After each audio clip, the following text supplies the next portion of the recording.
સુરતના ડિંડોલી વિસ્તારમાં આવેલ રોયલ પેલેસ ખાતે અસામાજિક તત્વો થયા બેફામ અને બેકાબુ। અસામાજિક તત્વો દ્વારા સોસાયટીના લોકો પર કરેલ હુમલાની ઘટના સીસીટીવી ફૂટેજમાં કેદ। સુરતના ડિંડોલી રોયલ પેલેસ ખાતે વૈભવ પાટીલ નામક અસામાજિક તત્વ અને તેના 3 થી 4 મિત્રો દ્વારા રોયલ પેલેસ ખાતે કરી મારામારી। વૈભવ પાટીલ નામક અસામાજિક તત્વ દ્વારા સોસાયટીના લોકોને ધાકધમકી કરવામાં આવે છે હેરાનગતિ।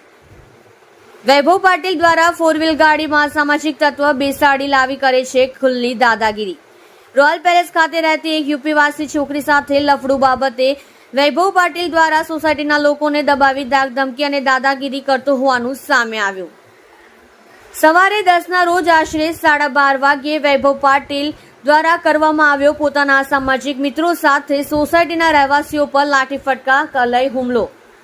અસામાજિક તત્વ ઈવા વૈભવ પાટીલ અને એના મિત્રો દ્વારા મહિન્દ્રા XUV 4 વ્હીલ ગાડી નંબર GJ05 JS 6333 માં આવી કરે છે મારામારી। સોસાયટીના રહીશોએ દ્વારા ડિંડોલી પોલીસ સ્ટેશન ખાતે કરી અસામાજિક તત્વ વૈભવ પાટીલ અને તેના મિત્રો વિરુદ્ધ ફરિયાદ। સુરતના ડિંડોલી પોલીસના દ્વારા સોસાયટીના રહીશો દ્વારા આપેલ ફરિયાદના આધારે અરજી લઈ આગળની વધુ તપાસ ડિંડોલી પોલીસ સ્ટેશનના પીઆઈ ચુડાસમા સાહેબ દ્વારા હાથ ધરવામાં આવી। અસામાજિક તત્વો દ્વારા મારામારી કરવાના હુમલાના સીસીટીવી થયા વાયરલ।